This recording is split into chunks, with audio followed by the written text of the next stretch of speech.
Takže znovu tu vítame našeho hostia Štekera. A jak sa má? Také prekvapenie. No daj.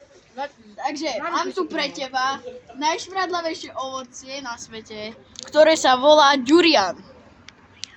No, Čiže toto ovocie je najsmravná, úplne to smrzí. áno, Áno. aspoň by údajne malo. Aha. No, otvor. Je to otvorené, ideme to ovoniť. No. Jak to chutí? Budeš vracať? Jak triedny učiteľ. No, tak minulý rok náš stredný učiteľ Juraj Durian, že? No, sponzorujeme.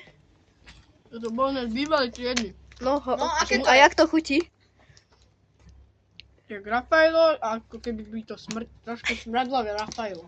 No. Niekto jedol a vyvracal. Čiže pokazené Rafaelo, predstavujem vám. No